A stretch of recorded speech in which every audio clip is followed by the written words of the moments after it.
আপন আপন বলিস কারে, কেউ তো আপন হয় না। আপন আপন বলিস কারে, কেউ তো আপন হয় না। স্বার্থ ছাড়া এই ভুবনে আপন তো কেউ রই না। স্বার্থ ছাড়া এই ভুবনে আপন তো কেউ রই না।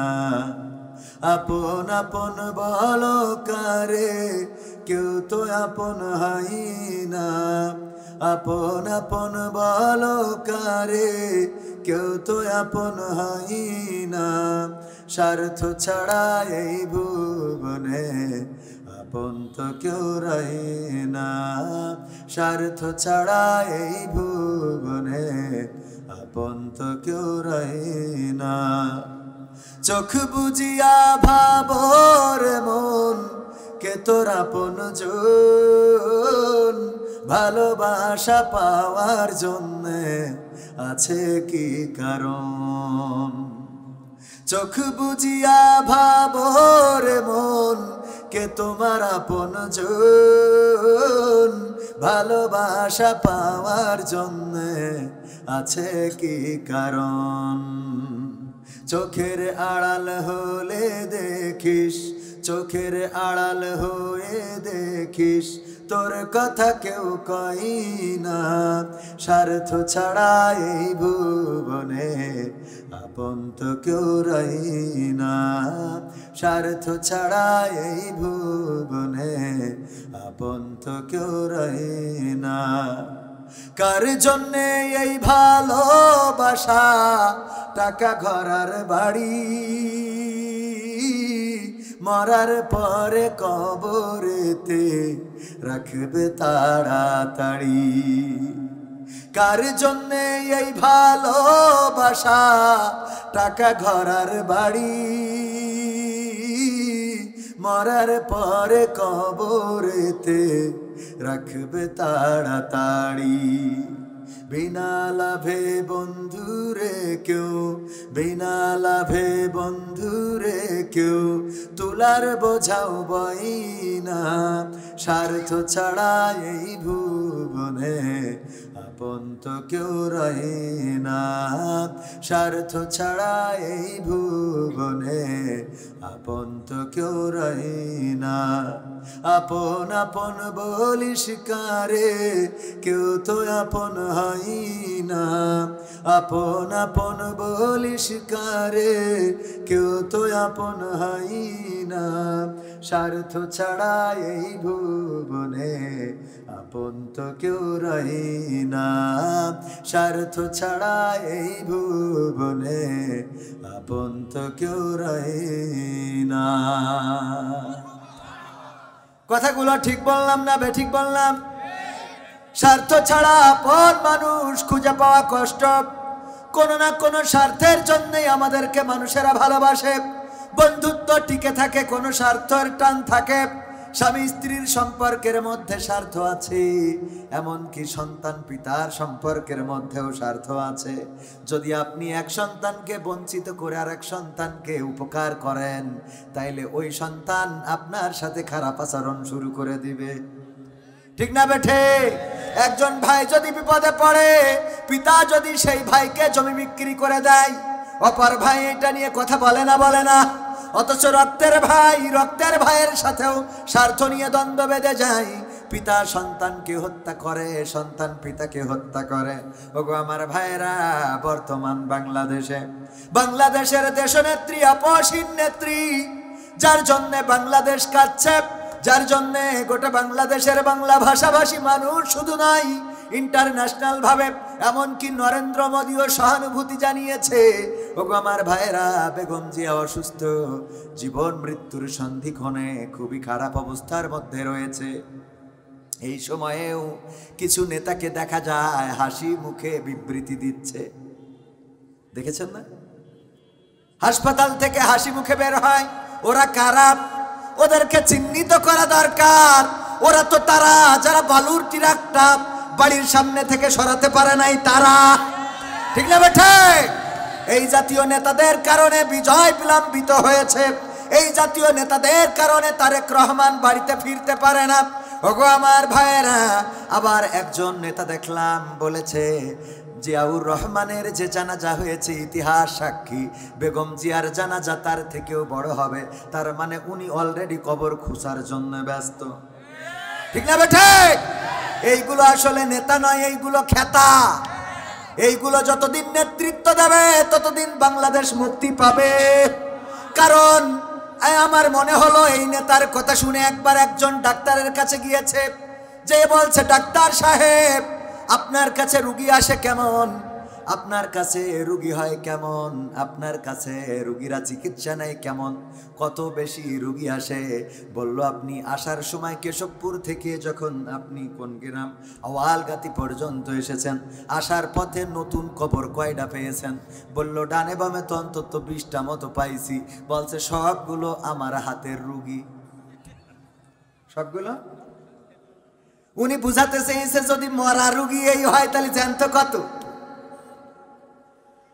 রুগী এতে ভয় পাবে না খুশি হবে? বলেন, ভয় পাবে না খুশি হবে? কারণ সব যদি 20টে কবর দেখিস, তুই ভালো কথা কয় যে এই আশেপাশে যা দেখছেন জ্যান্ত ঘুরি বেড়াচ্ছে সব আমার হাতের রুগী, তাইলে ওর একটা সান্ত্বনা পাবে যে না আলহামদুলিল্লাহ, তাইলে ওষুধ খালি মোটামুটি একটা এনার্জি আসতে পারে। কিন্তু ও বলতিস যে আসার পথে নতুন কবর কয়টা পাইছেন? বলছে 20টে। বলছে সব আমার হাতের রুগী। তাহলে ও আর এখানে চিকিৎসা নিতে পারবে? ওই নেতার অবস্থা তাই। আমরা যেখানে দোয়া করছি ও রব, ইসলামী মূল্যবোধে বিশ্বাসী বেগম জিয়া, শহীদ প্রেসিডেন্ট জিয়াউর রহমান তো ছিলেন তিনি যিনি বাংলাদেশের সংবিধানে বিসমিল্লাহ প্রতিষ্ঠিত করেছিলেন, ইসলামী মূল্যবোধে বিশ্বাসী ছিলেন। এমনকি নিমগাছ দিয়েছিল মক্কায়, যেখানে এখনো রয়েছে শাজারাতুজ জিয়া বা জিয়া ট্রি বলে। ওগো আমার ভাইয়েরা, সেই ইসলামী মূল্যবোধে বিশ্বাসী শহীদ প্রেসিডেন্ট জিয়াউর রহমান, তার সহধর্মিনী বাংলাদেশের পক্ষে, তিনি বাংলাদেশের পক্ষে আপসীন নেত্রী ছিলেন। কখনো বিদেশি প্রভুদের কাছে মাথা নত করে, তাদের কাছে মাথা নত করে নাই, মাথা বিক্রি করে নাই, দেশ বিক্রি করতে চায় নাই, সত্য কথা স্পষ্ট করে বলেছে। কয়েকদিন আগেও দেখলাম একটা বক্তৃতায়, যখন বেগম জিয়া বক্তৃতা দিচ্ছেন, সামনে থেকে বলে উঠলো বেগম জিয়া ভয় নাই, রাজপথ ছাড়ি নাই। বলল তোমাদের ওই স্লোগানে এখন আর চিড়া ভেজে না। তবে আমি তোমাদের ওই স্লোগান চাই না। তোমরা রাজপথ ছাড়ো নাই কথাটা মিথ্যা। তোমরা যদি রাজপথ ধরে থাকতে তাইলে এই অবস্থা হইতো। রাজপথ ছাড়ি নাই এই কথা বলবা না, স্লোগান চেঞ্জ করতে হবে। বস্তির পোলাপান দিয়ে রাজনীতি চাই না, এমন রাজনীতিবিদ চাই, এমন ছাত্র দল, এমন যুব দল চাই যারা লেখাপড়া করবে, যারা বই পড়বে, যাদের হাতে থাকবে কলম, যারা নতুন নতুন স্লোগানে উজ্জীবিত হবে। বেগম জিয়া ভয় নাই, রাজপথ ছাড়ি নাই, এটা সম্পূর্ণ প্রতারণা। কারণ রাজপথ যদি ধরে থাকতে তাইলে পালুর টিরাক আমার বাড়ির সামনে থাকতো না। ঠিক না বেঠে? এই জন্য উজ্জীবিত হওয়া দরকার। যারা ভুল বলে, ভুল কথা বলে, ভুল রাজনীতি করে, সংশোধন হওয়ার দরকার আছে না নাই? কারণ স্বাধীনতা, দ্বিতীয় স্বাধীনতা আনলাম, এখনো যদি বৈষম্য চলে, এখনো যদি আমাদের কথা বলার স্বাধীনতা না থাকে, এখনো যদি ষড়যন্ত্র চলে, এখনো যদি দাদাদের কথায়, দাদাদের কলম দিয়ে দেশ চলে, তাইলে আমাদের এই স্বাধীনতার কোনো দাম কি আছে? দেশটা নয়তো কারো বাপের ভিটা, করবে মন চাহিলেই যখন যেটা। দেশটা নয়তো কারো বাপের ভিটা, করবে মন চাহিলেই যখন যেটা। দেশটা লক্ষ মায়ের ইজ্জতেরই দামে কেনা, মাটিতে মিশে আছে লাখ শহীদের রক্ত কণা। দেশটা লক্ষ মায়ের ইজ্জতেরই দামে কেনা, মাটিতে মিশে আছে লাখ শহীদের রক্ত কণা। সেই রক্তের দামে কেনা মোদের সোনার ভিটা, সেই রক্তের দামে কেনা মোদের সোনার ভিটা। তবে কেন অভ্যাস হলো দাদা বাবুদের চরণ চাটা? কথা কয় না? তবে কেন অভ্যাস হলো দাদা বাবুদের চরণ চাটা? দেশটা নয়তো কারো বাপের ভিটা, করবে মন চাহিলেই যখন যেটা। দেশটা নয়তো কারো বাপের ভিটা, করবে মন চাহিলেই যখন যেটা। যে দেশের সংবিধানে বিসমিল্লাহ থাকে লেখা, সে দেশের সংসদে হয় মদের আইন বৈধ রাখা।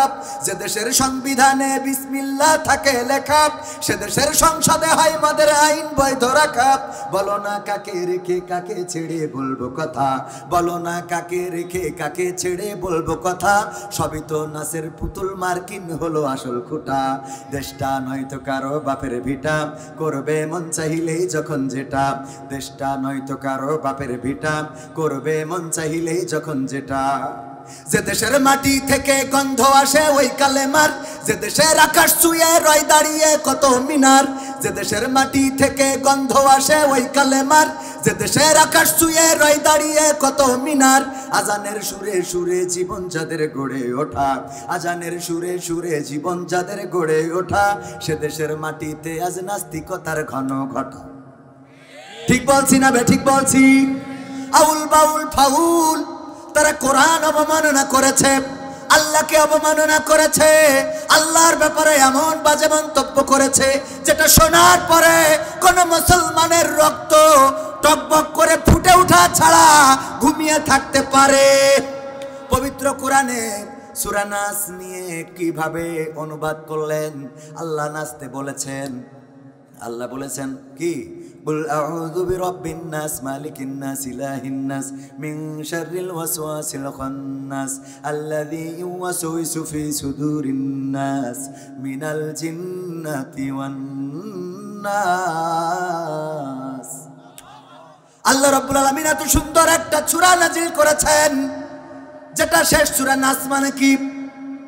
মানুষ আর ওরা এই নাচটারে নাচাতে নিয়ে গিয়েছে এবং বলল আল্লাহ এখানে নাচতে বলেছে, ওখানে নাচতে বলেছে, এভাবে নাচতে বলেছে, ওভাবে নাচতে বলেছে। এদের বিরুদ্ধে যখন সরকার কার্যকারী পদক্ষেপ গ্রহণ করেছে, তখন আবার তাদের পক্ষে দাঁড়ানোর মতো লোক আছে না নাই? যারা তাদের পক্ষে দাঁড়ায়, আর যাই হোক তারা ইমানদার হতে পারে, ওদের ইমান থাকতে পারে। কারণ যে আল্লাহকে অবমাননা করে, কোরআনকে অবমাননা করে, তার পক্ষে কথা বলা শোভা পায়। আলেম ওলামার পক্ষে ছিলেন বেগম জিয়া, ইসলামী মূল্যবোধে বিশ্বাসী ছিলেন শহীদ জিয়া, বিসমিল্লাহ প্রতিষ্ঠিত করেছেন শহীদ প্রেসিডেন্ট জিয়াউর রহমান। সেই দলের পথিক হয়ে, সেই পথের পথিক হয়ে যারা এই বাউলদের পক্ষে কথা বলে, তারা আর যাই হোক জিয়াউর রহমান এবং শহীদ বেগম জিয়ার পক্ষের আদর্শের হতে পারে।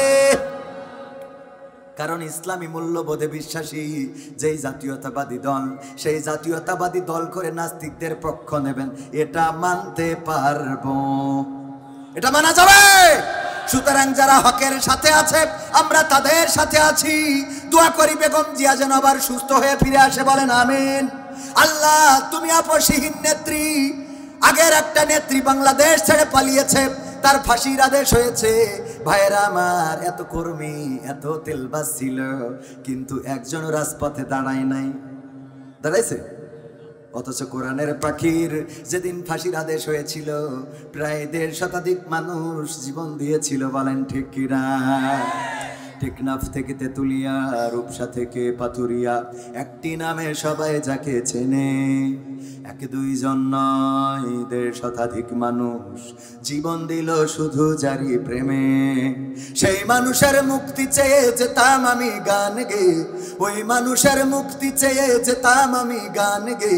সেই মানুষটি নাই দুনিয়ায় নাই, আজ আর মুক্তি চাওয়ার নাই প্রয়োজন নাই রে, আজ আর আমার গানের নাই প্রয়োজন নাই, আজ আর মুক্তি চাওয়ার নাই প্রয়োজন নাই গো, আজ আর আমার গানের নাই প্রয়োজন নাই।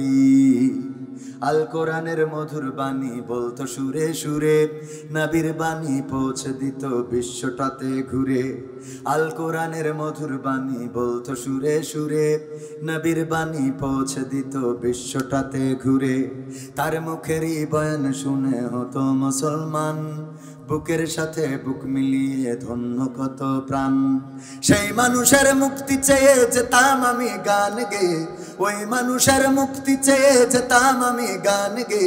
সেই মানুষটি নাই দুনিয়ায় নাই, আজ আর মুক্তি চাওয়ার নাই প্রয়োজন নাই রে, আজ আর আমার গানের নাই প্রয়োজন নাই, আজ আর মুক্তি চাওয়ার নাই প্রয়োজন নাই গো, আজ আর আমার গানের নাই প্রয়োজন নাই। লাখো লোকের সমাগম হতো তার সে মাহফিলে, এসব দেখে আবু জাহেলের কলিজা যেত জ্বলে। লাখো লোকের সমাগম হতো তার সে মাহফিলে, এসব দেখে বাতিলের জানি কলিজা যেত জ্বলে। সুরে সুরে তার কেটে যেত যে আধার আমার নিশা, পথহারারা খুঁজে পেত সঠিক পথের দিশা। সেই মানুষের মুক্তি চেয়ে যেতাম আমি গান গেয়ে, ওই মানুষের মুক্তি চেয়ে যেতাম আমি গান গেয়ে, সেই মানুষটি নাই দুনিয়ায় নাই।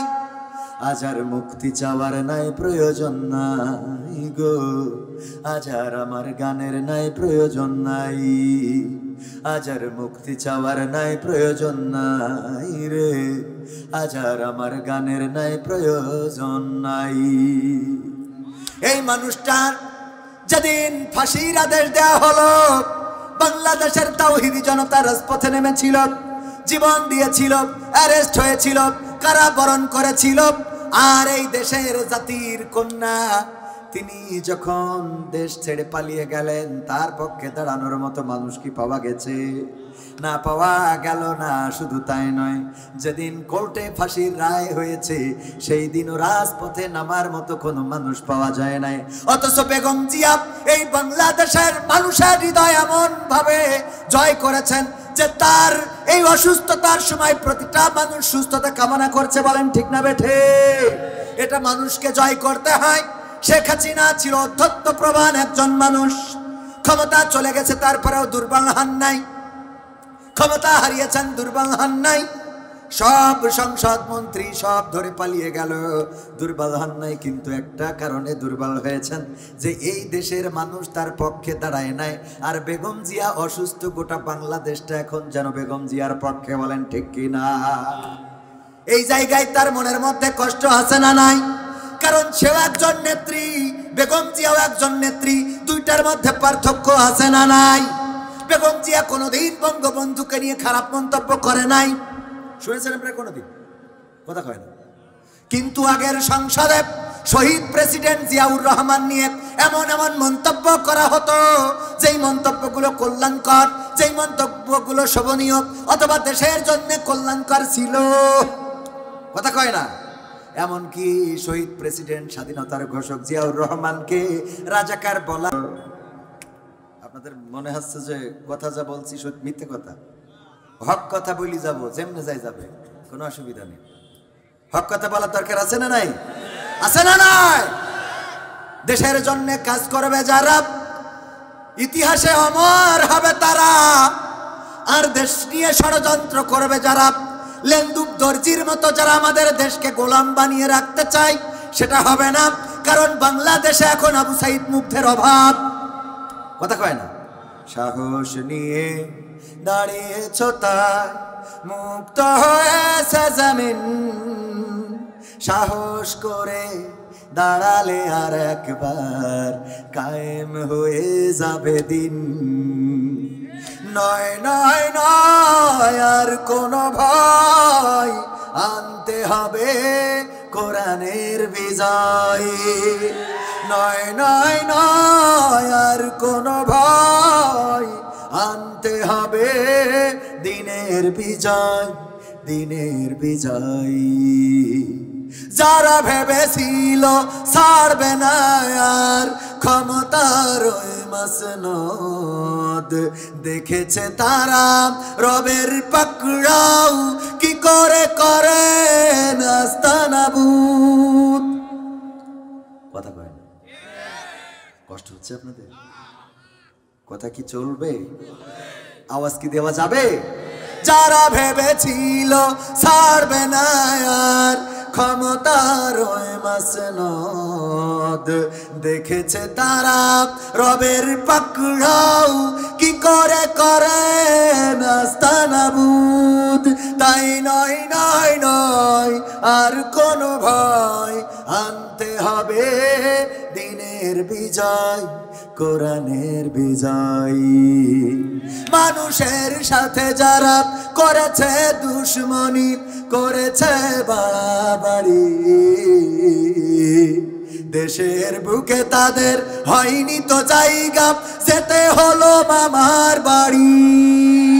মানুষের সাথে যারা করেছে দুশ্মনী, করেছে বাড়াবাড়ি, দেশের বুকে তাদের হয়নি তো জায়গা, যেতে হলো মামার বাড়ি। তাই নয় নয় নয় আর কোন ভয়, আনতে হবে দিনের বিজয়, কোরআনের বিজয়। কাবা রক্ষাই যেই মহারব পাঠিয়েছিলেন আবাবিল, আজও তিনি দয়াময় তেমনি আছে, বদলেনি তো একদিন। কাবা রক্ষাই যেই মহারব পাঠিয়েছিলেন আবাবিল, আজও তিনি দয়াময় তেমনি আছে, বদলেনি তো একদিন।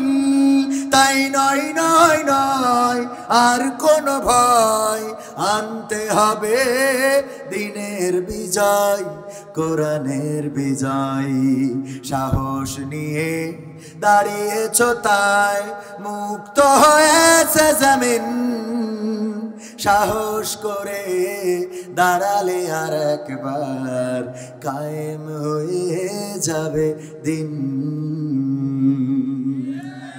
সাহস করে কি দাঁড়াতে রাজি আছেন? কারা কারা রাজি? দুটি হাত দেখতে চাই। লিল্লাহি তাকবীর। আল কোরআনের আলো, আল হাদিসের আলো, আমার নেতা তোমার নেতা, নারায়ে তাকবীর, লিল্লাহি তাকবীর। ওগো আমার ভাইরা, আমি যশোরের সন্তান, আমার বাড়ি আপনার গ্রাম থেকে, আপনার এই শহর থেকে বেশি দূরে নয়। এই জন্য অনেকেই দাঁড়িয়ে আছেন, মনে করছেন গ্রামের মানুষের কথা তো শোনার কি দরকার। যদি আল্লাহর জন্য কোরআনের মাহফিলে এসে থাকে, এখানে বসলে সওয়াব দিবেন কি? আল্লাহ রাব্বুল আলামিন আপনার সওয়াব দিবেন, জীবনের গুনাহসমূহ মাফ করে দিবেন। ওগো আমার যুবক ভাইয়েরা, আমার কলিজার টুকরারা, এই মাহফিলটা জীবনের শেষ মাহফিল হবে না, তার কোনো নিশ্চয়তা কি আছে? কত মানুষের মৃত্যুর খবর আমাদের কানে ভেসে আসে, কত মানুষের মৃত্যুর খবর আমরা শুনতে পাই। কবে আমাদের মৃত্যুর খবর মানুষ শুনবে আমরা বলতে পারি? আর আল্লাহ রাব্বুল আলামিন যদি আপনাকে কবুল না করেন, তাইলে আমি যতই বলি না কেন কোরআনের সাথে নিজের সম্পৃক্ততা রাখতে পারবেন না। কারণ আল্লাহ বলেছেন, খতামাল্লাহু আলা কুলুবিহিম ওয়া আলা সামঈহিম ওয়া আলা আবসারিহিম গিশাওয়াত ওয়া লাহুম আযাবুন আযীম।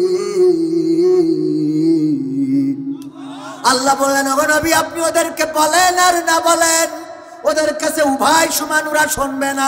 কারণ হলো ওদের কানের উপরে আর চোখের উপরে পড়ে আছে আবরণ, আমি অন্তরের উপরে সিলমোহর করে দিয়েছি। ওদের যতই বলেন ওরা শুনবে না, আর ওদের জন্য রয়েছে কঠিন জাহান্নামের ভয়াবহ আযাব। সুতরাং যাদেরকে আমরা কোরআনের মাহফিলে ইসলামের জন্য, দ্বীনের জন্য দাখিল হতে বলবো, আল্লাহ রাব্বুল আলামিন কবুল না করলে এখানে আসা সম্ভব হবে? আর এখানে আসলে আল্লাহ রাব্বুল আলামিন আপনার এই মাহফিলটা নাজাতের ওসিলা করে দিতে পারে না? পারে না? আল্লাহ বলবেন, ইকরা কিতাবাকা কাফা বিনাফসিকা আল-ইয়াওমা আলাইকা হাসিবা। পড়ো তোমার কিতাব, পড়ে তুমি তোমার হিসাব করার জন্য নিজেই যথেষ্ট। ওই দিন কিতাব যখন আপনি খুলবেন, খোলার পরে দেখবেন লিল্লাহি তাকবীর, প্রধান অতিথির আগমন। মাহফিলের পক্ষ থেকে জনাব অ্যাডভোকেট মোহাম্মদ শহীদ হাসান সাহেবের আগমন। লিল্লাহি তাকবীর। কেশবপুরের পক্ষ থেকে, আওয়ালগাতির পক্ষ থেকে লিল্লাহি তাকবীর। আপনারা খুশি তো? আজকে খুব সকাল সকাল প্রধান অতিথি চলে আসছে, আলহামদুলিল্লাহ। ওনাদের অনেক ব্যস্ততা, তারপরেও এসেছেন। অবশ্যই আপনাদের সম্মুখে কথা বলবেন, প্রধান বক্তার আগে বলবেন না? প্রধান বক্তার আগে ইনশাআল্লাহ। আরেকটু লোকজন ভাইরা আমার, আপনারা খুশি তো? কথা কয় না, জোরে বলেন খুশি না বেজার? কোরআনের এই মাহফিলে আল্লাহ যাদেরকে কবুল করেন, আল্লাহ যাদেরকে কোরআনের মাহফিলে নিয়ে আসেন, তারা ভাগ্যবান। আবু লাহাব বেঁচে থাকতেই সূরা লাহাব নাজিল হয়েছে না হয় নাই? যদি আবু লাহাব কোনোভাবে ঈমান আনতো তাইলে কোরআনটা মিথ্যা হয়ে যেত। চিন্তা করেছেন কখনো? আল্লাহ বললেন আবু লাহাব এবং সাথে ওর স্ত্রী দুইজনই জাহান্নামী। ওরা যদি কোনোভাবে কালেমা পড়তো তাইলে এই সূরাটা বাতিল। আল্লাহ জানতেন যে এই সূরা নাজিল করার পরে ওর হেদায়েত হবে, কারণ আল্লাহ অতীত জানেন, ভবিষ্যৎ জানেন। আল্লাহ রাব্বুল আলামিন বর্তমান জানেন। আমাদের সব বিষয়ে জ্ঞান রাখেন কে? আমাদের সব বিষয়ে জ্ঞান রাখেন আল্লাহ। অনেকেই বলেন আল্লাহ যেহেতু নসিবে লিখে রেখেছেন সুতরাং এটা ঘটবেই। আসলে নসিবে লিখে রেখেছেন এটা এই জন্যে যে আপনি ঘটাবেন, তাই নসিবে লিখেছে। কারণ আল্লাহ রাব্বুল আলামিন জানেন আপনি এই কর্মকাণ্ড, কথা কয় না, আপনি এই কর্মকাণ্ড ঘটাবেন। একবার একজন নাস্তিক টিচারের কাছে জিজ্ঞাসা করলো, স্যার আপনি যদি আমার বাজার করতে দেন, আলু কিনবা 2 কেজি, পেঁয়াজ কিনবা 5 কেজি, রসুন কিনবা 10 কেজি, পটল কিনবা 1 কেজি, মাছ কিনবা 500, গোশ কিনবা 150, এমনি ভাবে লিস্ট করে দিলেন। আমি সেই লিস্ট নিয়ে বাজারে গেলাম, যাওয়ার পরে এ টু জেড একেবারে অ আ ক খ থেকে শুরু করি হসেন তাতা পর্যন্ত সব বাজার করে নিয়ে আসলাম। যেটা লিস্টে নাই, আমি আসার পরে আপনি বললেন যে মহিষের গোশ কেন কেন নাই, এইটা তো আপনি লিস্টে লেখেন নাই। এটার হিসাব যদি আপনি চান আমি কেমন করে হিসাব দেব? এই হিসাব কেন আমার কাছে চাইবেন? নাস্তিক প্রশ্ন করতেছে আস্তিক স্যারের কাছে। এটার কারণটা কি? কারণ হলো, ওগো স্যার, যেমন আপনি বাজারে লিস্ট দিয়ে দিলেন 10টা পদের পণ্য, আমি কেনার জন্য বাজারে গেলাম, 10টাই কিনে আনলাম, এ টু জেড সব পণ্য কিনে আনার পরে যেটা লিস্টে নাই সেইটা নিয়ে আপনি আমার কাছে খবরদারি শুরু করলেন, আপনি আমার কাছে কৈফিয়ত তলব করলেন। বলেন এটা ঠিক হবে নাকি? স্যার বলল, কি বুঝাইতে চাও? বুঝতে পারছি, তার মানে তুমি বুঝাইতে চাও আল্লাহ যেহেতু ভাগ্য লিখে রেখেছে, তোমার ভাগ্যে নামাজ লেখে নাই, রোজা লেখে নাই, তোমার ভাগ্যে হজ লেখে নাই, যাকাত লেখে নাই, এখন তুমি এই হজ যাকাতের কৈফিয়ত কেমনে দিবা? বুঝতে পারছেন তো? এটা নাস্তিকের একটা প্রশ্ন। যেহেতু আল্লাহ নসিবটা লিখে দিয়েছেন সুতরাং আমার ভাগ্যে যদি নামাজ লিখতো তাহলে তো আমি মসজিদে যেতাম, আমার ভাগ্যে যদি রোজা লিখতো আমি রোজা রাখতাম। আল্লাহ লেখেন নাই, আমারও যাওয়া হয় নাই, তাইলে আমার কেন আল্লাহর কাছে এটা নিয়ে হিসাব দিতে হবে? আল্লাহ কেন এটার কৈফিয়ত তলব করবেন? এটা আমাদের একটা প্রশ্ন হইতে পারে না যে আল্লাহ তো আমার কপালে দাড়ি রাখা কপালে লেখে নাই, আল্লাহ মাথায় টুপি পরা কপালে লেখে নাই, কি আমার কোরআন পড়তে পারবো এটা কপালে লেখে নাই। এই জন্যে অনেকেই কপালের দোষ দেয়, এটা কপালে লেখে নাই, এটা কপালে নাই। স্যার বললেন, এবার আমি তোমাদেরকে বলি, এই ক্লাসে যতজন ছাত্র এবং ছাত্রী আছে এর মধ্যে আমি যদি তোমাকে বলি কোন ছাত্র কেমন রেজাল্ট করবে, এটা কি তুমি লিখে দিতে পারবা? বলল, স্যার যেহেতু 1টা বছর ক্লাস করেছি সুতরাং আমি বলে দিতে পারবো কোন ছাত্র কেমন রেজাল্ট করবে, এ প্লাস পাবে কে, এ গ্রেড পাবে কে, সি পাবে কে, ডি পাবে কে, এমনকি কে ফেল করবে সেটাও বলে দিতে পারবো। স্যার বলল, তাইলে লিস্টে লিখে দাও। লিস্টে যখন লিখে দিয়েছে ফেল করবে ইউনিয়ন আমির জামাত ইসলামের, ওনার নাম লিখে দিয়েছে ফেল, কারণ পড়ে না সারাদিন ইয়ানত তুলি বেড়াতে, পড়বে কবে? তো এই জন্য লিখে দিয়েছে কি ফেল। এখন এই ফেল লিখার পরে স্যার বলতেছে, এই যে তুমি ফেল লিখলে এখনো তো পরীক্ষা হয় নাই, যদি জামাতের ইউনিয়ন আমির ফেল করে সত্যি কি তোমার এই লিখার কারণে ফেল করবে? বলো, এর দায় কি তুমি নিবা? তো বলছে, আমি দায় নেবো কেন? তো নিবা না কেন? বলছে, আমি 1 বছরের ক্লাস করে বুঝতে পারিছি যে উনি তো সারাদিন মিছিল মিটিং, আজকে দাড়িপাল্লা ঠেঙাচ্ছে, কালকে ধানের শীষ ঠেঙাচ্ছে, এগুলো করি বেড়ায়, তো উনি পড়ে না, তা পাশ করবে কি করে? বোঝা যায় না বাবা কে কেমন ভালো ছাত্র, এরা 1 বছর সাথে থাকলে বোঝা যায় না? স্যার বললেন, ওগো আমার ছাত্র, এবার বুঝে নাও, তুমি যদি 1 বছর একটা ক্লাসে থেকে কে ফেল করবে আর কে এ প্লাস পাবে যদি বুঝতে পারো আমার রব তোমারে বানাইছে, আমার রব কি বুঝতে পারে না কে মসজিদে যাবে আর কে যাবে না? কথা কি বোঝা গেছে? হ্যাঁ, এই জন্য আপনার নসিবে আল্লাহ লেখে নাই, বরং আপনি এইটা করবেন না বলে আল্লাহ লিখে রেখেছে। আপনার দিয়ে এটা হবে না। কথা কি বোঝা গেছে ভাইরা আমার? আপনার নসিবে যদি এটা না লেখে আপনি করতে পারবেন, যে আয়াত বলছিলাম আল্লাহ বলবেন ইকরা কিতাবাকা কাফা বিনাফসিকা আল-ইয়াওমা আলাইকা হাসিবা। পড়ো তোমার কিতাব, পড়ে তুমি তোমার হিসাব করার জন্য নিজে যথেষ্ট। হিসাব করে দাও, হিসাবের খাতা মেলে যখন আপনি দেখবেন আরে প্রতিটা পাতায় পাতায় গুনাহ আছে না নাই। আপনাদের মনে হয় না সব তো পীর সাহেব, সব আল্লাহর ওলি না আপনারা? আমার কথা বলি, আমার এমন অনেক গুনাহ আছে যেই গুনাহ মা যদি জেনে যেত আমার ভাত রান্না করে খাওয়াতো না। যদি আমার বাবা জেনে যেত সন্তান বলে পরিচয় দিত না। যদি আমার স্ত্রী জেনে যেত সংসারটা টিকতো না। যদি আমার সন্তান জেনে যেত আব্বা বলে ডাকতো না। যদি আমার গ্রামের মানুষ জেনে যেত আমার বিচার সালিশ বসাতো, দরবার বসাতো। আমার এমন গুনাহ আছে যেই গুনার খবর যদি আপনারা জেনে যেতেন এই স্টেজে তাকবীর ধ্বনি দিয়ে আমারে উঠাতেন না, মাইকে কথা বলতে দিতেন না। এমন গুনার খবর পৃথিবীর মানুষ জানে না। জানেন কে? আল্লাহ রাব্বুল আলামিন জানেন। এমন অনেক গুনাহ আছে, আমার আছে, আপনাদের না থাকলে তো আপনারা পরহেজগার আলহামদুলিল্লাহ। ওগো আমার ভাইরা, এমন গুনার খাতা উল্টায় উল্টায় যখন দেখবেন নামাজ হয় নাই, ফজরের নামাজ পড়ি নাই, আবার ওয়াজ করে এসে বলছি ভাইরা আমার নামাজ কাজা করা যাবে না, অথচ আমারে কোনোদিন মসজিদে দেখা যায় না। আপনারা তো আর দেখেন না যে হুজুর কি করতেছে। পরকালের ময়দানে যদি প্রজেক্টরে লাগায় দেয়, আল্লাহ যদি বলে কবির বিন সামাদের আমল নামাটা প্রজেক্টরে, ডিজিটাল প্রজেক্টরে লাগাই দাও, আর যদি আপনারা থাকেন শ্রোতা তাইলে আমি ওখান থেকে পদত্যাগ করি আগেই জাহান্নামে যেয়ে বসে থাকা লাগবে। কারণ ওখানে আমি বসে থাকতে কারণ আপনারা ওখানে গণ তুলে দেবেন যে এ কি হুজুর। কথা ভাই, এটা কিন্তু বাস্তবতা বলছি।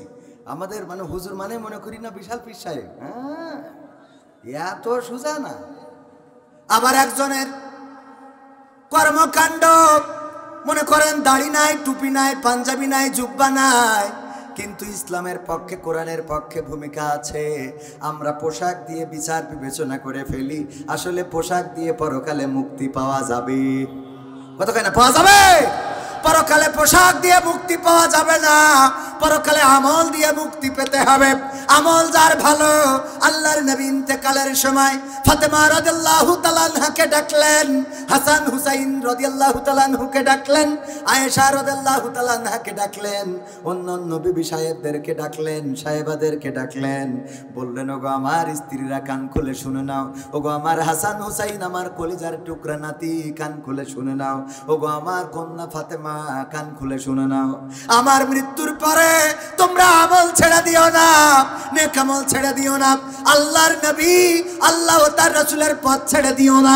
কারণ পরকালের ময়দানে আমার কন্যা ফাতেমা এই বিবেচনায় কাউকে জান্নাত দেওয়া হবে না, আমার নাতি হাসান হুসাইন এই বিবেচনায় কাউকে জান্নাত দেয়া হবে না, আমার স্ত্রী আয়েশা এই বিবেচনায় কাউকে জান্নাত দেয়া হবে না। এমনকি বিশ্বনবী মসজিদে নববীতে দুটি হাত তুলে ফরিয়াদ করেছেন, ওগো রব, পরকালের ময়দানে যেদিন সন্তান তার স্ত্রীর পরিচয়, সন্তান তার মায়ের পরিচয় দিবে না, মা তার সন্তানের পরিচয় দিবে না, বাবা তার সন্তানকে ভুলে যাবে, ভাই তার বোনকে দেখে পালাতে থাকবে, ওগো রব, ওই দিন যেন আমি আমার স্ত্রী খাদিজাকে না হারাই। আল্লাহর নবীও দোয়া করেছেন, ওগো রব, আমার খাদিজাকে যেন পরকালের ময়দানে আমি না হারায় ফেলি, আমি যেন পরকালের ময়দানে আমার খাদিজাকে না ভুলে যাই। আল্লাহর নবীও ফরিয়াদ করেন, হাসরের ভয়াবহতা কেমন হবে যে ওই পরকালের ময়দানে আল্লাহর নবী ফরিয়াদ করেন, ওগো রব, তুমি আমার স্ত্রী খাদিজাকে যেন আমি না হারাই, না ভুলে যাই, সেই তৌফিক দান করে দিও। আম্মা আয়েশা রাদিয়াল্লাহু তাআলা আনহা একদিন বিশ্বনবীর বাড়িতে ফিরতে দেরি হলো, কান্নাকাটি শুরু করেছেন, চোখ থেকে পানি ঝরছে অঝর ধারায়। বিশ্বনবী যখন রুমে ফিরলেন, আম্মা আয়েশা রাদিয়াল্লাহু তাআলা আনহা চোখের পানি মুছলেন, আল্লাহর নবী বললেন, ওগো আয়েশা, কেন চোখের অশ্রু? কেউ কি কোনো কষ্ট দিয়েছে? কেউ কি কোনো গালমন্দ করেছে তোমার? কেউ কি কোনো ধমক দিয়েছে, বকা দিয়েছে নাকি? নাকি আমি কোনো কষ্ট দিয়ে ফেললাম? আল্লাহর নবীর স্ত্রী আম্মা আয়েশা রাদিয়াল্লাহু তাআলা আনহা বললেন, না, এমন কিছুই না, তেমন কিছুই না ওগো নবী, এটা তেমন কোনো সমস্যা না। আল্লাহর নবী বললেন, আয়েশা, আমার কাছ থেকে চোখের অশ্রু লুকানোর চেষ্টা করছো কেন? চোখের অশ্রু কোন কষ্টের কারণে যদি আমাকে জানাতে। আম্মা আয়েশা রাদিয়াল্লাহু তাআলা আনহা বললেন, ওগো নবী, আমি আপনাকে এতটাই ভালোবাসি, আপনার প্রতি আমার এতটাই মায়া, এতটাই মহব্বত, আপনি যখন দূরে থাকেন, ফিরতে দেরি হলে নিজের অজান্তে আমার চোখ অশ্রু ঝরিয়ে দেয়।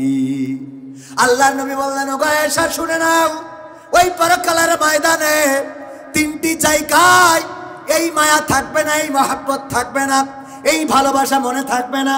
আম্মা আয়েশা রাদিয়াল্লাহু তাআলা আনহা বললেন, ওগো নবী, আমি এটা ভুলতে পারবো না, কারণ আমি আপনাকে এতটাই ভালোবাসি, এতটাই মহব্বত করি, আমার মন বলে একটা মুহূর্ত, একটা সেকেন্ড ভুলে যাওয়ার মতো সক্ষমতা আমার নেই, আমি ভুলে যাব না। আল্লাহর নবীকে আম্মা আয়েশা কেমন ভালোবাসতেন আপনাদের জানা ঘটনা। বিশ্বনবী গোসল করছেন, চৌকির উপরে বসা, আল্লাহর নবীর স্ত্রী আম্মা আয়েশা রাদিয়াল্লাহু তাআলা আনহা মাথায় পানি ঢালছেন, পানি গড়িয়ে যাচ্ছে সামনে দিয়ে। আল্লাহর নবী দেখলেন পানির মধ্যে রক্তের দাগ। বিশ্ব নবী বললেন, ওগো আয়েশা, পানির মধ্যে রক্তের দাগ দেখা যায়, রক্তের দাগ আসে কোথা থেকে? আম্মা আয়েশা রাদিয়াল্লাহু তাআলা আনহা বললেন, ওগো নবী, আপনি যখন চৌকির উপরে বসেছিলেন, আমার অসতর্কতার কারণে একটা পায়ের আঙ্গুল চৌকির পায়ার নিচে পড়েছে, আর সেই আঙ্গুলটা ফেটে রক্ত বের হয়ে পানিতে ভেসে যায়। আল্লাহর নবী তাড়াতাড়ি করে উঠলেন, চৌকিটা সরালেন এবং বললেন, আয়েশা, তোমার পায়ের আঙ্গুল ফেটে গেল আমার চৌকির নিচেই পড়ে, আর সেই রক্ত পানিতে গড়িয়ে গেল। তুমি একটা বারের জন্য একটু উফ করলে না, একটা বারের জন্য আহ করলে না। আল্লাহর নবীর স্ত্রী বললেন, ওগো নবী, এটা তো ছিল আমার একটা পায়ের আঙ্গুল, যদি আমার কলিজাটা চৌকির নিচেই পড়ে যেত, আর কলিজাটা ফেটে যদি রক্ত বের হয়ে যেত, ওগো বিশ্ব নবী, আমি একবারের জন্য বলতাম না, ওগো নবী ওঠেন, আমার কলিজাটা আপনার চৌকির নিচেই পড়ে আছে। এতটাই ভালোবাসতেন বিশ্ব নবী সাল্লাল্লাহু আলাইহি সাল্লামকে, এতটাই মহব্বত করতেন, এতটাই প্রেম ছিল। আল্লাহর নবী বললেন, ওগো আয়েশা, এই প্রেম, এই মায়া থাকবে না, এই মায়া ভুলে যাবা তিনটি জায়গায়। আম্মা আয়েশা বললেন, সেই তিনটি জায়গা কোন জায়গা যদি একটু জানাতেন গো নবী। বিশ্ব নবী বললেন, শুনে নাও, যখন ফেরেশতারা ঘোষণা দিবে, ওগো মানুষেরা কাতার বন্দী হয়ে দাঁড়িয়ে যাও, ওগো কেশবপুরের মানুষ কাতার বন্দী হয়ে দাঁড়িয়ে যাও, ওগো যশোরের মানুষ কাতার বন্দী হয়ে দাঁড়িয়ে যাও। কে কবির বিন সামাদ, কে আমাদের জনাব আব্দুল শহীদ সাহেব, কে জনাব মোহাম্মদ শহীদ হাসান, কে কাজী রৌনকুল ইসলাম, কে ইসেম হুসাইন আহমেদ, এটা দেখা হবে না, সবাইকে দাঁড়িয়ে যেতে হবে কাতার বন্দী হয়ে। আল্লাহর নবী বললেন, ফেরেশতারা আমলের খাতা হাতে তুলে দিবে, আর বলবো, ওগো মানুষ, তোমাদের যদি ডান হাতে তোমাদের আমলের খাতাটা পড়ে যায়, তাইলে তোমরা বেঁচে গেলে, আর যদি বাম হাতে খাতাটা পড়ে যায়, তাইলে তোমাদের পরকালটা জটিল হয়ে গেল। এই সময় প্রতিটা মানুষ পেরেশানিতে থাকবে, আল্লাহ, আমার রেজাল্টের খাতাটা ডান হাতে আসবে নাকি বাম হাতে আসবে? যখন ফেরেশতারা দিতে থাকবে, সবাই এমন ভাবে দাঁড়িয়ে থাকবে, কেউ কারো কথা মনে রাখবে না। সন্তান তার মায়ের কথা, মা তার সন্তানের কথা, পিতা তার কলিত্রের কথা মনে রাখবে না, স্বামী তার স্ত্রীর কথা মনে রাখবে না, নেতা তার কর্মীর কথা মনে রাখবে না। ওই পরকালের ময়দানে এই হলো প্রথম জায়গা যেখানে সবাই শুধু চিন্তা করবে, আমার আমল নামাটা যদি ডান হাতে পেয়ে যায় তাইলে বেঁচে যায়। ওই দিন যদি কবির বিন সামাদ বাম হাতে আমল নামাটা পায়, সারাটা জীবন ব্যর্থ ব্যর্থ ব্যর্থ। ওগো আল্লাহ, তুমি আমল নামার খাতাটা ডান হাতে দিয়ে দিও, বলেন আমিন। ওই পরকালের ময়দানে যদি বাম হাতে খাতাটা পেয়ে যান, এর চেয়ে বড় হতভাগা, এর চেয়ে বড় দুর্ভাগার কেউ হইতে পারে না। যেই দিন আপনার কান্না দেখার মতো কেউ থাকবে না, আমার কান্না শোনার মতো কেউ থাকবে না। দ্বিতীয় জায়গা হলো, আল্লাহর নবী বললেন, আয়েশা শুনে নাও, যখন মিজানের পাল্লায় আমল নামাটা তুলে দেওয়া হবে। ফেরেশতারা বলবে যদি ডান দিকে ভারী হয়ে যায় বেঁচে গেলে, যদি বাম দিকে ভারী হয়ে যায় বিপদে পড়ে গেলে। ওই সময় প্রতিটা মানুষ ওই মিজানের কাঁটার দিকে এমন ভাবে তাকিয়ে থাকবে, শুধু চিন্তা করবে আমারটা যদি ডান দিকে ভারী হয়ে যায় বেঁচে গেলাম, আর যদি বাঁ দিকে ভারী হয়ে যায় তাইলে তো বাঁচার রাস্তা থাকলো না। ওগো আমার স্ত্রী শুনে না, ওই সময় কেউ কারো কথা মনে রাখবে না। আর 3 নম্বর জায়গা হলো জাহান্নামের উপর দিয়ে পুলসিরাতের রাস্তা। এই পুলসিরাতের রাস্তা যখন পার হবে তখন প্রতিটা মানুষ মনে করবে আমি যদি পার হতে পারি তাইলে বেঁচে যায়, আমি পার হয়ে গেলেই বেঁচে যাই। কয়দিন আগে ভূমিকম্প হয়েছে, 5.7 মাত্রার ভূমিকম্প। এই ভূমিকম্পের সময় সিসিটিভি ফুটেজ কিছু আপনারা দেখেছেন। দোকানের মধ্যে সন্তান এবং পিতা একই সাথে যখন ঝাঁকুনি দিয়েছে, বাবা সন্তানকে ফেলে দৌড় দিয়েছে, দেখেছেন না দেখেন নাই? দুনিয়ার মাত্র 5 সেকেন্ডের 10 সেকেন্ডের এই কম্পনে যদি পিতা সন্তানকে ভুলে যায়, পরকালের ময়দানে ওই মুসিবতের সময় বলেন দেখি কেউ কারো কথা কি মনে রাখবে? ওগো আমার ভাইয়েরা, ওই পরকালের ময়দানে উঠা লাগবে না। কার কার হাত উঁচু করে? সবার উঠা লাগবে। পবিত্র কোরআনের 2 নম্বর সূরা, সূরা বাকারার 27 নম্বর আয়াত তেলাওয়াত করেছি, মনে আছে না নাই? আল্লাহ বললেন কাইফা তাকফুরুনা বিল্লাহি ওয়া কুনতুম আমওয়াতান ফাহইয়াকুম সুম্মা ইউমীতুকুম সুম্মা ইউহয়িকুম সুম্মা ইলাইহি তুরজাউন। আল্লাহ রাব্বুল আলামিন বললেন ওগো কেশবপুরবাসী, কোন জিনিস তোমাদেরকে তোমাদের মহান রব থেকে ভুলিয়ে দিল, তোমাদের রবকে অস্বীকার করা শিখালো? কোন জিনিস, কিসের কারণে রবকে অস্বীকার করো, ভুলে যাও? মসজিদে পাওয়া যায় না, আজান হলে মসজিদে লোক কম না বেশি? বলেন কম না বেশি? অথচ বাজারে দোকানদার, চায়ের দোকানে কোনো সিট ফাঁকা নাই, চায়ের দোকানে বসার মতো জায়গা নাই। যতটা দোকান ততটা লোক আছে না নাই? চায়ের দোকানগুলো ভর্তি, মোড়ের মাথায় চায়ের দোকান। মসজিদে জামাতে যত লোক না হয়, চায়ের দোকানে তার থেকে বেশি আছে না নাই? পরকালের ময়দানে যখন শয়তানকে আগুনে ফেলা হবে, শয়তান বলবে আল্লাহ আমি এমন কি অপরাধ করেছি গো আল্লাহ, শুধুমাত্র একটা হুকুম তরক করেছিলাম, শুধুমাত্র একটা হুকুম। তুমি আদম আলাইহিসসালামকে সিজদা করতে বলেছিলে, আমি আদমকে সিজদা করি নাই, আর তোমার বান্দারা কত হুকুম তরক করেছে রে আল্লাহ। ওরাও যদি জাহান্নামে যায়, আমিও যদি সেই জাহান্নামে যাই, তাইলে এটা তো বৈষম্য হয়ে গেল। আমার আর ওদের শাস্তি যদি সমান হয়, এটা কেমন হয়? আল্লাহ রাব্বুল আলামিন বলবেন ওগো শয়তান, তুমি চ্যালেঞ্জ করেছিলে এই মানুষগুলোকে তুমি জাহান্নামে নিয়ে যাবা।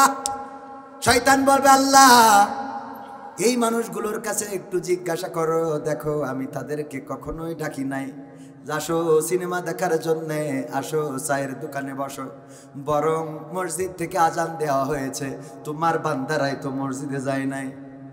কথা কয় না? চায়ের দোকানদার কি কোনোদিন বলেছে আসো আমি চার দোকান খুলেছি আসো? বলিস কোনোদিন? লোক কম না বেশি? কোনো মাইকিং লাগলো না, পোস্টার লাগলো না, কোনো আজান লাগলো না, কোনো ধ্বনি প্রয়োজন হলো না, বরং দোকানদার যদি দোকানটা না খোলে, ওই দোকানের যারা নিয়মিত চায়ের খরিদ্দার ওরা এসে ফোন, এ মকসেদ তোর কি ব্যবসা করার গা, কোনো কি করতেছিস? এটা টিস্যু বক্স রাখেন নাকে মোটা মোটা মজবুত। গ্রামের মানুষ তো অসুবিধা নেই, তো এই কথা বললে অসুবিধা আছে?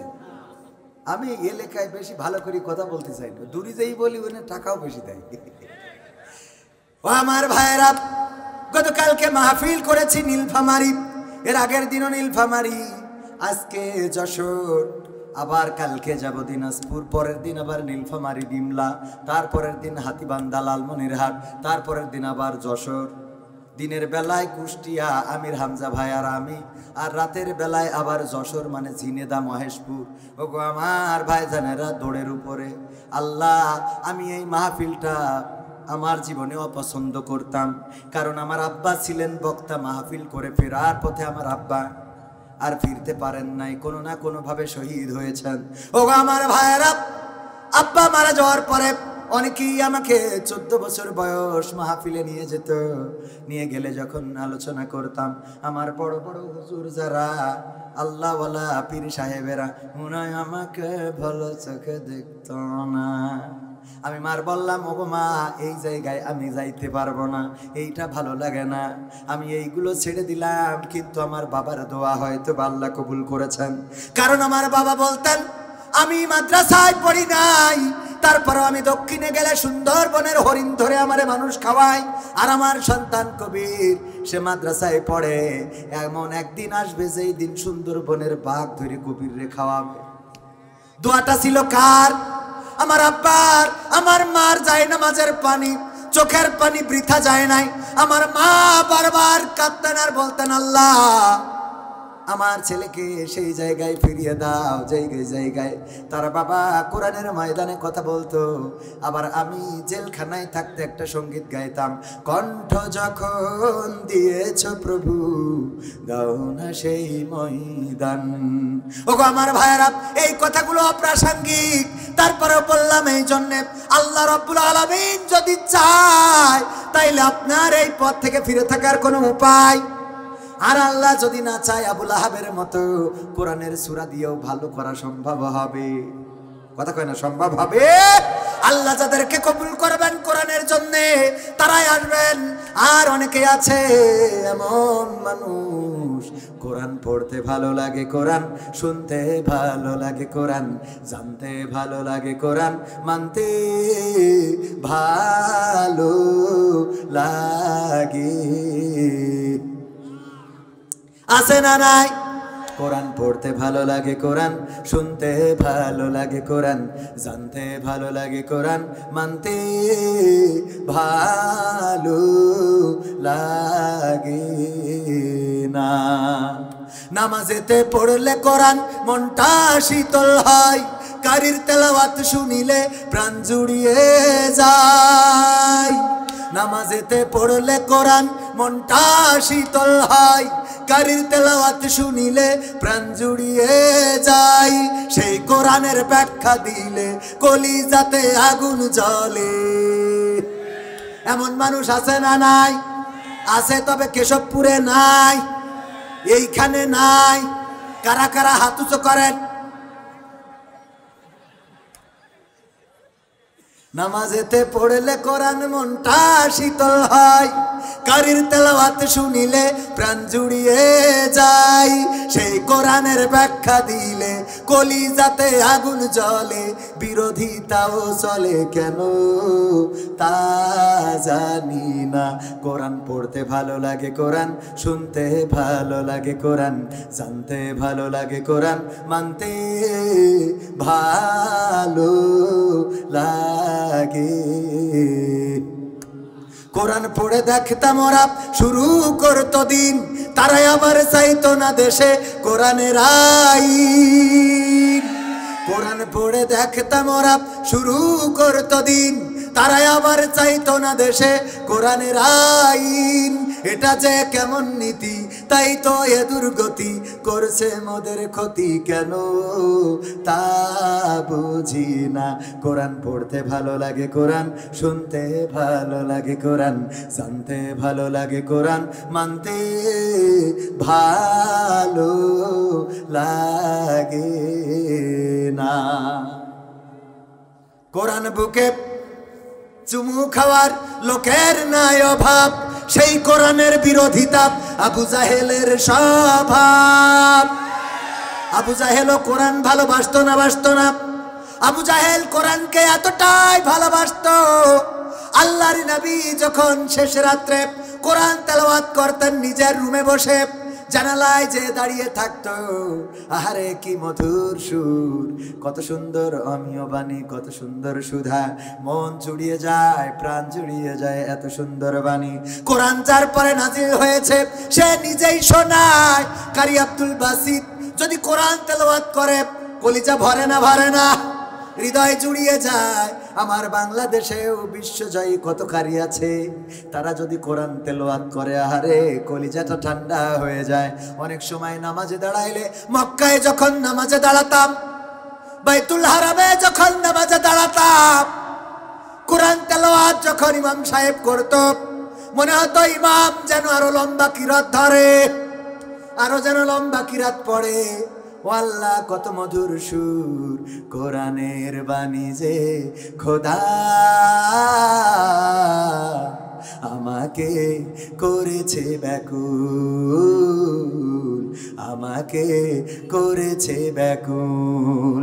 তাই তো এমন উথলে ওঠে প্রাণ আমার, হয় যে অকুল, আমাকে করেছে ব্যাকুল, আমাকে করেছে ব্যাকুল। এই কোরআন তেলাওয়াত শুনতে ভালো লাগে না? লাগে না? তবে আমাদের মসজিদে এমন অনেক ইমাম আছে, তেলাওয়াত করলি মনে হয় তুই এর সেই রুকুতি চলি যা। আছে না নাই? আমাদের এলাকায় একজন মসজিদের ইমাম আছে, ও বাবা কোরআন তেলাওয়াত করে, ও তেলাওয়াত করে আর আমার কষ্ট হয়। আমি নাম বলবো না, কারণ এখন অনলাইন, আমার বাড়ি গেলে ধরবে। ভয় আছে না নাই? সব মানে বলার তো কায়দা নেই, যাই বলি সব। আর কাটিং করে দিলি তো আরো সমস্যা। কাটিং করে দেখেন, আপনি কথা বলবেন 30 মিনিটের মধ্যে একটা কথা হয়তো কোনো কারণে একটু স্লিপ অথবা বোঝানোর জন্য বলে ফেলেছেন, ওই অংশটা প্রমোট করেন। এরকম আছে না নাই? এই কাটিং করা বক্তব্য প্রচার যারা করে, ওরা অসৎ উদ্দেশ্যে কাজগুলো করে। আর আপনাদের মনে রাখতে হবে, যদি কোনো বান্দার ব্যাপারে শোনেন, আলোচনা শোনেন, খারাপ কিছু শোনেন, এর আগে পিছে শোনার চেষ্টা করবেন। হঠাৎ করে প্রচার করছে আমাদের মোহাম্মদ শহীদ হাসান সাহেবের, উনি প্রধান অতিথি এই মাহফিলের। উনি কি করে কোরআনের মাহফিলের প্রধান অতিথি হলো? উনি তো উনার বাবারে খাইতে দেয় না। চারিদিকে প্রচার, সব জায়গায় বলতেছে কোরআনের মাহফিলের প্রধান অতিথি বাবাকে খেতে দেয় না, তারে বানাইছে কোরআনের মাহফিলের অতিথি। এটা কেমন কথা?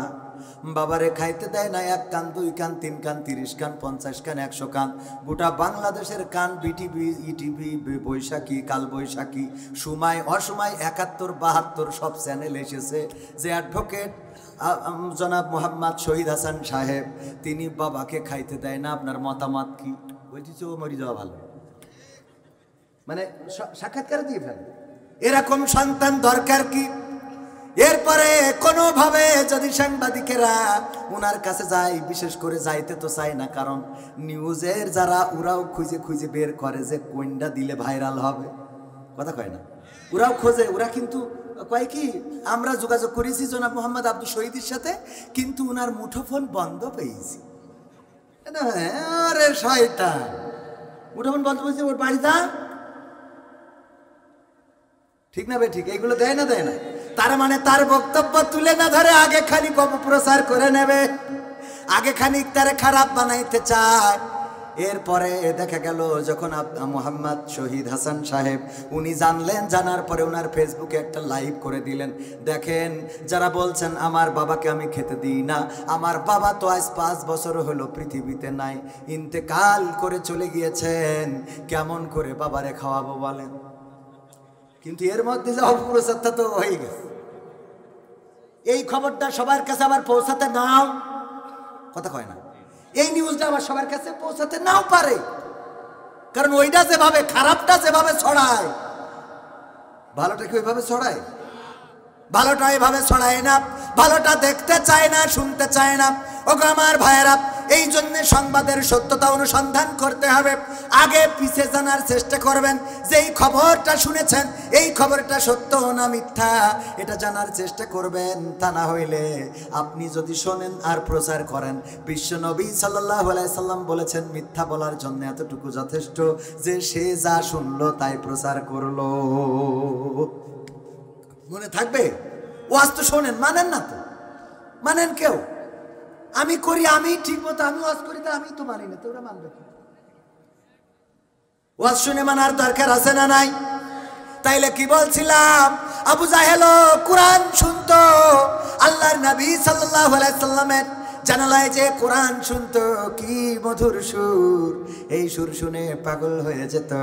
সুরের পাগল আমার বাংলাদেশের মানুষ এখনো আছে না নাই?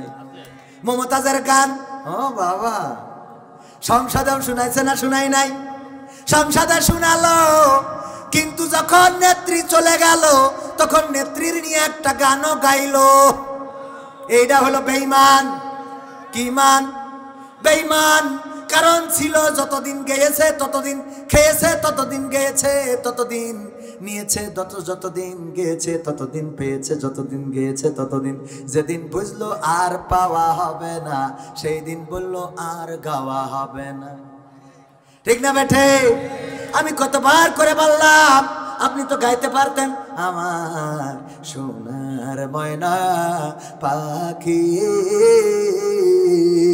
কোন বা দোষে দাদার দেশে গো,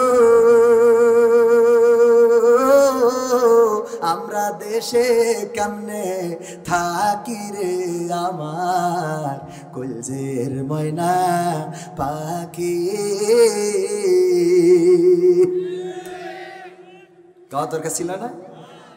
কিন্তু গাছে কোনটা বলতেছে, ও আমার দরদি আগে জানলে তোর ভাঙা নৌকায় চড়তাম না, ভাঙা নৌকায় চড়তাম না, আর এই বিপদে পড়তাম না। ওরে বর্ডারেতে খাইলাম ধরা, বিসি ডাউ তো পাইলাম না, আগে জানলে তোর ভাঙা নৌকায় চড়তাম না। ঠিক না ঠিক? ভাইরা আমার, আমি পবিত্র কোরআনের সূরা বাকারার আয়াতে কারিমা তেলাওয়াত করেছি, আপনাদের মনে আছে না নাই? আমার আল্লাহ বলছেন, ওগো কেশবপুরের মানুষ, ওগো আমার পৃথিবীর মানুষেরা, শোনো, কোন জিনিস তোমাদেরকে তোমাদের মহান রব থেকে ভুলিয়ে দিল, তোমাদের রবকে অস্বীকার করতে শিখালো, অথচ তোমরা ছিলে মৃত, তোমাদের কোনো জীবন ছিল না, আকার ছিল না, তোমাদের কোনো আকৃতি ছিল না। আমি তোমাদের জীবন দিলাম, আকার দিলাম, আকৃতি দিলাম, আবার একদিন আমি তোমাদের মৃত্যু ঘটাবো, পুনরুজ্জীবিত করব, আবার মৃত্যুর পরে আবার আমি পুনরুজ্জীবিত করব। বেলা শেষে ফিরা লাগবে কার কাছে? কার কাছে? আল্লাহকে ভুলে গেলাম, অথচ আল্লাহ আমার এই চেহারাটা দিয়েছেন, আমার এই হাত দিয়েছেন, আমার পা দিয়েছেন, আমার কথা বলার শক্তি দিয়েছেন, কান দিয়েছেন। আল্লাহ রাব্বুল আলামিন দেখেন কত সুন্দর করে, কত অবয়ব করে সৃষ্টি করেছেন। কোনো কারণে যদি একটা কানের, এই যে আপনাদের এখানে এক চড়ের বাজার আছে না নাই? এক চড়ের বাজার, কয় চড়ের? একটা চড় মেরেছে করে কানের তালা ফেটে গেছে। তালা ফেটে যায় না? কানের তালা, পর্দা ফেটে গেছে। এই কানে আর শোনেন না, আপনি যেন একেবারে কালা না হয়ে যান, তার জন্য আল্লাহ রাব্বুল আলামিন এক্সট্রা আর একটা কান রেখে দিয়েছে, যে এক কানে না শুনলে অন্তত আর একটা কান যেন আপনার এক্সট্রা থাকে। বলেন সুবহানাল্লাহ। আল্লাহ রাব্বুল আলামিন আপনার চোখ দিলেন দুইটা, হঠাৎ করে আপনি একটা বক ধরেছেন, এরকম ঘটনা আগে ঘটতো, বক ধরেছে, ধরার পরে বক এই বকটারে ধরে বলতেছে, বাবা তোমারে পাইছি আইসক্রিম, তোমার হার্ট সাবাবো আর খাবো। হঠাৎ করে বক চোখের মনের মধ্যে দেশ কইসি এক কান। এরম ঘটিস না? আমার এলাকায় ঘটিছে, আপনাদের দিক না করতে পারে। এই একটা চোখ আজকেও দুপুর বেলা আমার আকিস কলেজিয়েট স্কুলের দুইজন টিচার এবং আমি যেখানে লাঞ্চ করতে গেলাম, মুসলিম হোটেল নাভারণ, আপনারা চিনে থাকতে পারেন, নাভারণের ওই মোড়ের মধ্যে মুসলিম হোটেল। ওই হোটেলের মালিকের ছেলে অ্যাক্সিডেন্ট করেছিল, এনে এই আইসিইউতে ছিল কতটা মাস, যেন জ্ঞান ফিরে নেই কতদিন। এই ছেলেটার একটা চোখ হারিয়ে ফেলেছে। আমাদের কাছে আজকে বলল, আমাদের প্রিন্সিপাল সাবেক, উনি নাকি যেদিন অ্যাক্সিডেন্ট করেছে ওই দিন কোনো এক কারণে ওই দিন ওই ছাত্রকে প্রহার করেছিলেন, মেরেছিলেন। বলল, স্যার মনে কি আছে আপনার? আমি যেদিন অ্যাক্সিডেন্ট করেছিলাম ওই দিন আপনি আমাকে মেরেছিলেন। স্যার বলল, মনে আছে বাবা, ওগুলো মনে রেখো না। আমি বললাম, চোখ একটা দেখলাম ঘুরে গিয়েছে। বললাম, এই চোখে কি দেখা যায়? বলল, না, এই চোখটা আল্লাহ কেড়ে নিয়েছেন, এই চোখটা এখন আর দেখি না। আল্লাহ রাব্বুল আলামিন যদিও একটা কেড়ে নিয়েছেন, স্ট্যান্ড বাই আর একটা আছে না নাই? আল্লাহর একটা চোখ দিয়ে দিলেন, যদি কোনো কারণে একটা চোখ নষ্ট হয়ে যায় তোমার একটা চোখ দিয়ে দুনিয়ায় দেখে চলতে পারবেন। আল্লাহ রাব্বুল আলামিন কিডনি দিয়েছেন কয়টা? দুইটা কিডনি দিলেন রক্ত রিফ্রেশ করার জন্য। ওগো আমার ভাইরা, যাদের কিডনি ভালো আছে, নামাজ পড়েন না, রোজা করেন না, একবারও কি চিন্তা করেন না আল্লাহ আপনার কত সম্পদ দিয়েছে?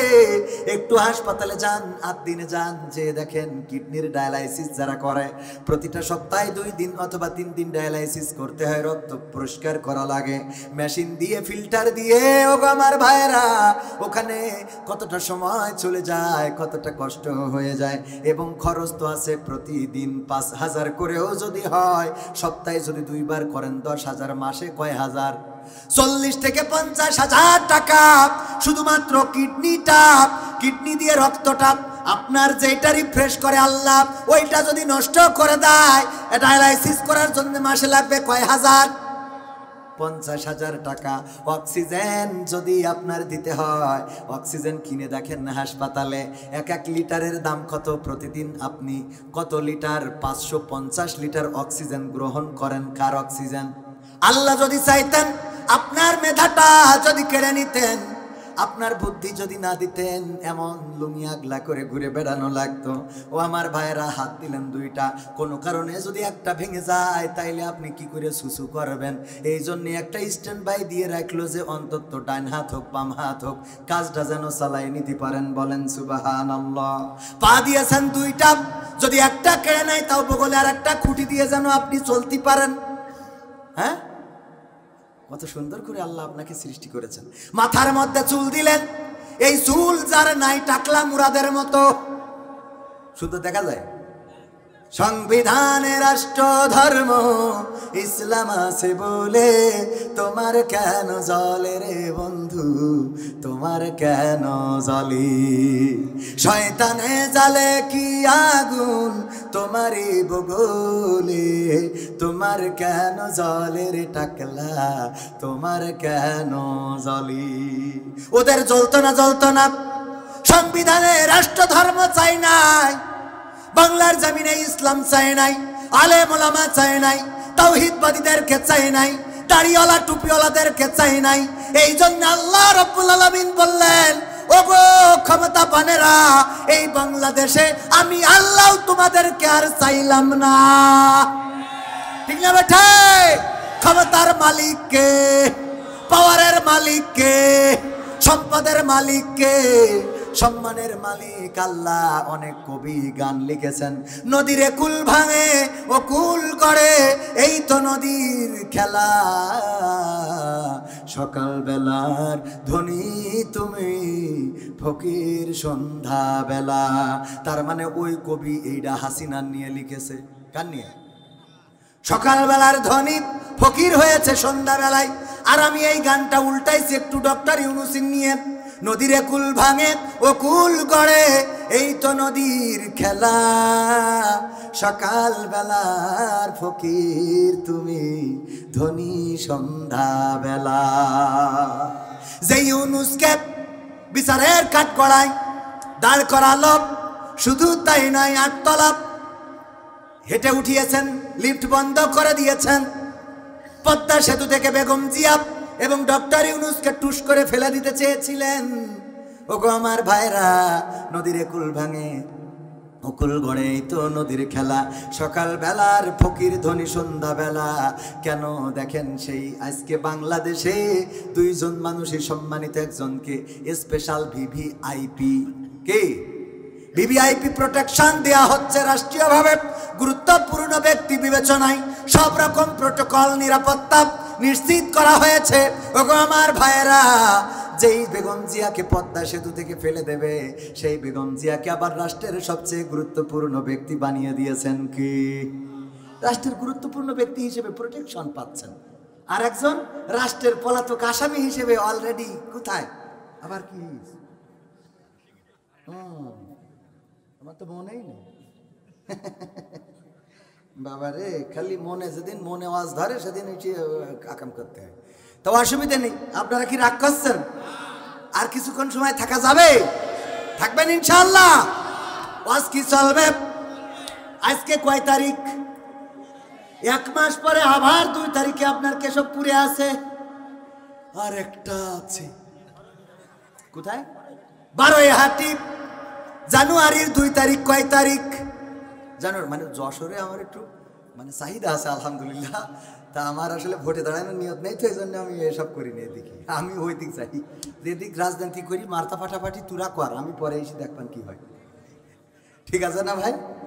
ও আমারতে হবে না, কারণ আমি চুপ থাকতে পারি না। ওর নাই দেখলেই খালি মাথা গরম হয়ে যায়। দেখা গেল এমপিতে লাঠি নিয়ে বাড়ি বেড়াচ্ছি মানসি, তখন সমস্যা না। এই জন্যও তো হবে না। এই সবগুলো করার জন্য ঠান্ডা মানুষের দরকার আছে না নাই? ঠান্ডা মানুষ যারা, তারা রাজনীতি করবে, যাতে সুন্দর করে তাদের বুঝাইতে পারে। ওই আমাদের ফজলুর রহমানের মতো, মানে এখন কান্না করতেছে খুব করে, কাঁদি, আল্লাহ আমি আপনাদের মাঝে এসেছি, একটা বাহার। মনে মনে বলছে খালি আমি 3 মাস কানবো, আর তোকে 5 বছর কান্দাবো। অনেক নেতা এরম আছে, মাথায় রাখবেন। এই যদি কান না করে খুব বেশি বুঝবেন যে এ বলো পরে খালি কেন্দ্রে পার হতে চাচ্ছে। ওই যে একটা কথা আমি মাঝে মাঝে বলি, অনেক সময় দেখবেন রাত্রি বন্ধুর সাথে গল্প করছিলেন, এখন আপনার বাড়ি যেই দিকি ওর বাড়ি আর এক দিকি, কিন্তু ওর বাড়ি যাওয়ার পথে গোরস্থান, আমরা বলি মজার শালা, আপনারা কি বলেন? গোরস্থান।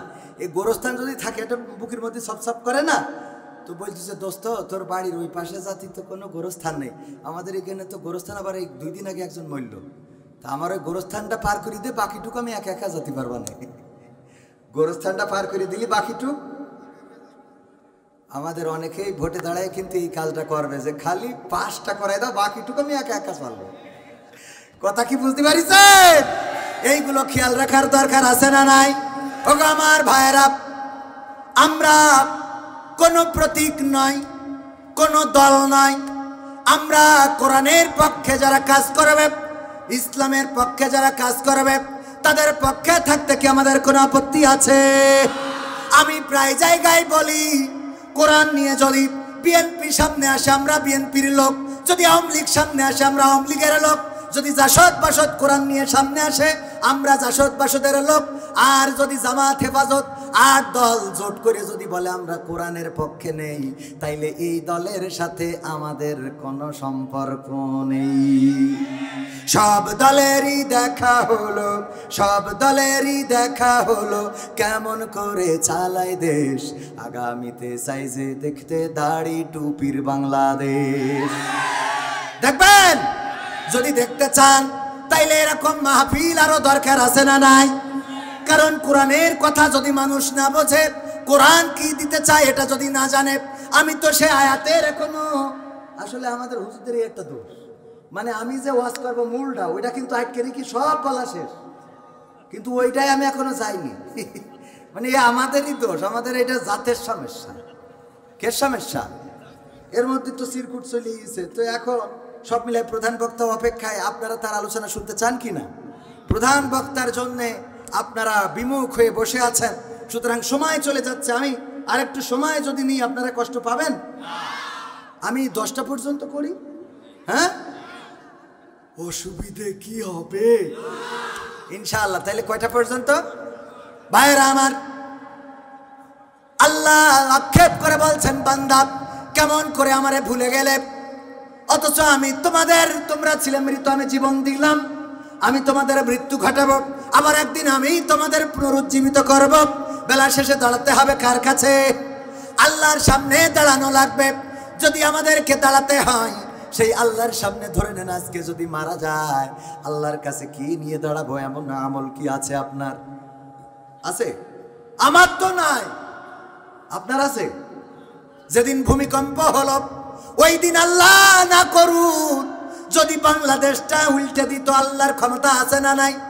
ইন্দোনেশিয়ায় বন্যা হচ্ছে, এখন পর্যন্ত যতটুকু নিউজ জেনেছি প্রায় 700 মানুষ মারা গিয়েছে এবং নিখোঁজ রয়েছে 500-র বেশি, আর ক্ষতিগ্রস্ত হয়েছে কয়েক লাখ মানুষ। দেখেছেন কিনা ইন্দোনেশিয়ায়? কোথায়? যারা খবর ভালো নিয়মিত দেখেন তারাই খবর জানেন। এই যে 500, 700, 1000 মানুষ মারা গেল, ওরা জানতো না এমন সময় আকস্মিক বন্যা এবং ঘূর্ণিঝড় হয়ে তারা পৃথিবী থেকে বিদায় নেবেন, এটা ওরা ভাবে নাই। ওগো আমার ভাইরা, আমরাও তো মনে করি আগামীকালকে পূর্ব দিগন্তে সূর্য উদয় হবে, পশ্চিম দিগন্তে সূর্য অস্তমিত হয়ে যাবে। কিন্তু আমার জীবন পাখি যদি উড়াল দেয়, পূর্ব দিগন্তে ঠিকই সূর্য উদয় হবে, পাখির কলকাকলিতে বাঁশবাগান মুখরিত হবে, প্রতিটা মানুষ আবার কর্মব্যস্ততায় লিপ্ত হয়ে পড়বে, বাজারের চায়ের দোকানগুলোতে টেলিভিশনগুলো ছেড়ে দেওয়া হবে, যার মতো সেই ব্যস্ত হয়ে পড়বে। আমার সন্তানেরা স্কুলে যে কলকাকলিতে মুখরিত করবে, শুধুমাত্র আমার জীবন পাখি উড়ে যাবে। আমি পড়ে থাকবো মৃত খাটোয়া খাটিয়ায়, আমি পড়ে থাকবো ওই খাটিয়ার উপরে, মসজিদে আলাম হবে। কবির বিন সামাদ ইন্তেকাল করেছেন, ইন্না লিল্লাহি ওয়া ইন্না ইলাইহি রাজিউন। কোন দোকানের কাফনের কাপড় আমার জন্য তৈরি আমি জানি না, কত রকম রং বেরঙের কাপড় পরলাম। এই যে দেখছেন, ইল্লিন থেকে অর্ডার দেয়া পাঞ্জাবি, ইল্লিন থেকে অর্ডার দেয়া কোটি, ঢাকা থেকে অর্ডার দেয়া টুপি, সৌদি আরব থেকে অর্ডার দেয়া ঘড়ি, পায়ের জুতা, অন্যান্য দেশে কত ব্র্যান্ডের দামি কাপড় চুপড় পরলাম। কিন্তু যেই কাপড়টা নিয়ে কবরে যাব, আজ পর্যন্ত কাফনের কয় টাকা লাগে দামটাও জিজ্ঞাসা করলাম না। অথচ আমার যাওয়ার সময় ওই পোশাকটা ছাড়া অন্য কোনো পোশাক দেয়া হবে না, বলেন ঠিক কি না? একবারও কি চিন্তা করেন আল্লাহর বান্দারা? কত মানুষের মরা মুখ দেখলেন, খাটের উপরে শোয়ানো, কেউ মাথার কাছে বসে থাকে আর কাপড়টা উঁচু করে দেয়, আমরা দেখে চলে আসি, শেষ দেখা দেখেনি। ওই লাশটার কাছে একটু নিজেকে শোয়ান আমার যুবক ভাইয়েরা, ওই লাশটার খাটে নিজেকে একটু শোয়ান। আমি মাঝে মাঝে চিন্তা করি, আল্লাহ এই দিন তুমি যেদিন দিবা, আমার কি উপায় হবে রে? খাটের উপরে শোয়া, বেডশিট দিয়ে ঢেকে রাখা, পাশে বসে মুখের উপর থেকে কাপড়টা তুলে দেবে আমার মোহাম্মদ শহীদ ভাই অ্যাডভোকেট, উনি যাবেন, আমার জামাতের আমির যাবেন, বিএনপির নেতা আসবেন, অনেকেই শেষ দেখা দেখে চলে যাবেন। বড়ই পাতারে গরম জলে গোসল করাবে, কাফন পরাবে, খাটিয়াই করে যখন নিয়ে যাবে, কলিজার টুকরা সন্তান ওই খাটিয়ার পিছন দিয়ে আব্বা আব্বা বলে ডাক দিবে। বাবা, জানুয়ারি মাস সামনে, ফাইনাল পরীক্ষা দিলাম, আমার রেজাল্ট আনতে যাবে কে গো? আমার নতুন বছরের জামা জুতা কিনে দেবে কে?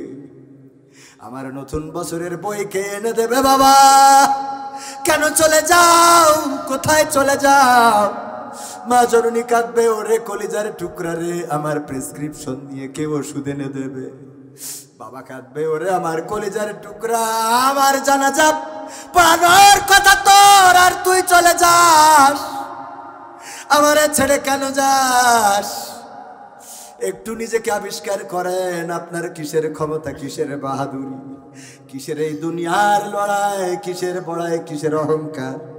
মারা যাওয়ার পরে গায়ের এই দামি জামা কাপড় গুলো খুলে ফেলা হবে, বড়ই পাতার গরম জলে গোসল করানো হবে, বাঁশ বাগানে একদল লোক বাঁশ কাটতে চলে যাবে, আর একদল লোক কবর খনন করবে। ওই যে কাফনের কাপড়, যার দামটাও জিজ্ঞাসা করেন নাই, সেই কাপড়টা বাড়িতে চলে আসবে, গোসল করানোর পরে কাফন পরায় কবরের দিকে নিয়ে যাবে, কবরে নামাবে। ওই যে কবরে বাঁশ গেড়ে দিয়ে আপনার রেখে আসবে, 1 মাস 2 মাস 5 মাস পরে আপনার কথা মানুষের মনে থাকবে না।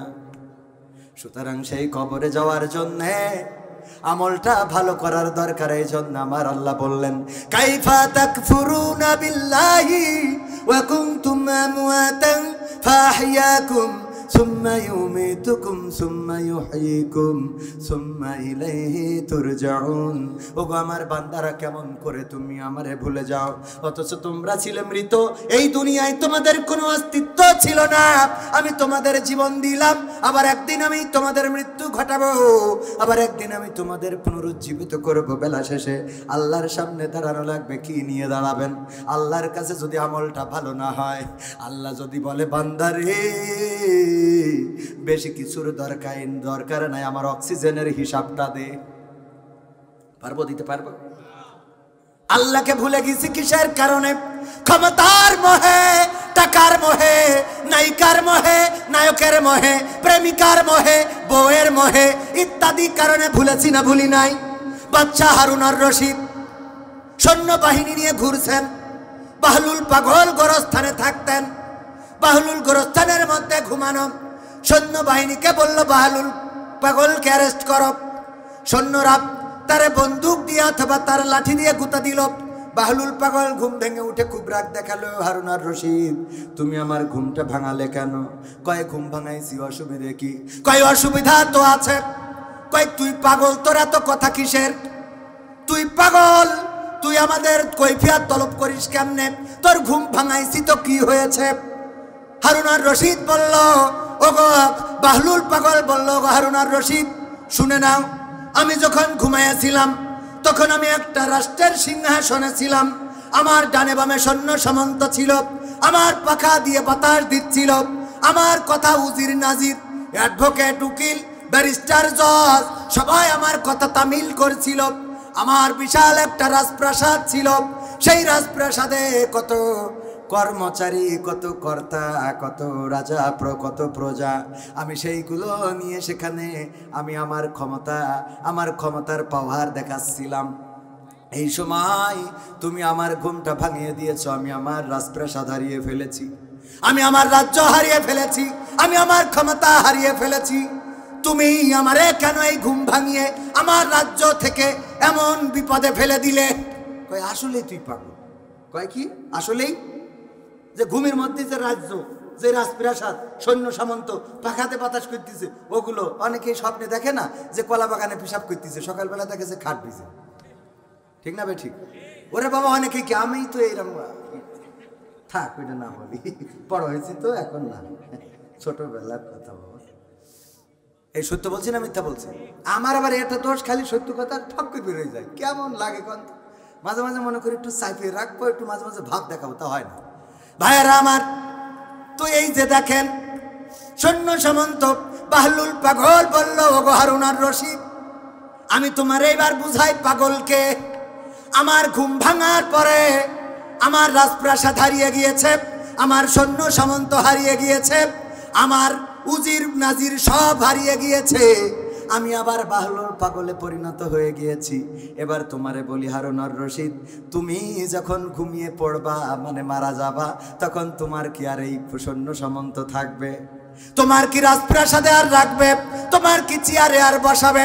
ওগো হারুন আর রশিদ, তোমার বিবেকের কাছে আমি প্রশ্ন করি, বলো দেখি, আমি যদি ঘুম ভাঙলে আমার রাজপ্রাসাদ হারিয়ে ফেলে পাগল হয়ে যাই, তুমি তো ঘুম পড়লেই তোমার রাজপ্রাসাদ চলে যাবে। এইবার বলো তুমি কয় নম্বর পাগল? ঠিক না বেঠিক? আমি তো ঘুম ভাঙলে আমার রাজপ্রাসাদ, আমার রাজ্য হারিয়ে যায়, আর তুমি ঘুম পড়লে তোমার রাজ্য হারিয়ে যাবে, তোমার রাজপ্রাসাদ হারিয়ে যাবে, তোমার উজির নাজির হারিয়ে যাবে, তোমার সমস্ত সম্পদ হারিয়ে যাবে, সব কিছু মাটির সাথে মিশে যাবে। এবার বলো আমি যদি পাগল হই তুমি কি? ঠিক না বেটে? ভাইয়েরা আমার, এই জন্যে ওই কবরের জন্যে যারা খুরাক জোগাড় করে এরাই বড় পণ্ডিত, এরাই বড় বুদ্ধিমান। আর আমার আল্লাহ বলেছেন কেনা বেচা করো সেই দিন আসার পূর্বে, যেই দিন তোমাদের কাছ থেকে আর কোনো ব্যবসা করা, তোমাদের সাথে আর কোনো লেনদেন করা হবে। আমরা কি সেই দিন আসার পূর্বে লেনদেন করতে রাজি আছি? কারা কারা রাজি দেখতে চাই? লিল্লাহি তাকবীর। হাত তোলেন, হাত তোলেন। রাজি? লেনদেন করতে রাজি আছেন? আমার আল্লাহ বলেন ইন্নাল্লাহা আশতারা মিনাল মুমিনিনা আনফুসাহুম ওয়া আমওয়ালাহুম বিআন্না লাহুমুল জান্নাহ। আল্লাহ জান্নাত বিক্রি করে দেবে লেনদেন করে। দিতে হবে কি? বিআমওয়ালিকুম মাল ওয়া আনফুসিকুম জান। তো জান আজকে নেব না, দরকারও নেই, মালটা দেন। এই হাত, ডাইন হাতটা একটু এরকম করেন, হ্যাঁ মুট করেন। নিজের পকেটে যদি না থাকে পাশেরটাই ঢুকান। যুবকরা চলে যান, যার পকেটে যা আছে যুবকদের জন্যে দিয়ে দিবেন এই মাহফিলের জন্য। আমি এখনো সঙ্গীত শোনানোর নিয়ত রেখেছি, যদি সময় পাই না শোনায় যাব না। আর প্রধান বক্তা আছেন যিনি সুললিত কণ্ঠে আপনাদের ওয়াজ শোনাবেন। ওগো আমার ভাইয়েরা, 500, 1000, 2000 দেওয়ার মতো এই যুব সমাজের এত সুন্দর আয়োজনে কোন আল্লাহর বান্দা আছেন একটু দেখতে চায়? আমিও শরীক হয়ে যাচ্ছি, কারণ আমার আল্লাহ বলেছেন ইয়া আইয়ুহাল্লাযীনা আমানু লিমা তাকুলুনা মা লা তাফআলুন ওগো ইমানদারেরা এমন কথা বলো না যা তোমরা কাজে করো না। কি করে আবুল কাসেম লিল্লাহি তাকবীর। আমি ব্যক্তিগতভাবে 500 টাকা দিলাম, অন্তত যেন আল্লাহ না বলে টাকা চাইলি তো দিলি না কেন? হ্যাঁ, অন্তত 500 তো দিই। আল্লাহ কবুল করুন, বলেন আমিন।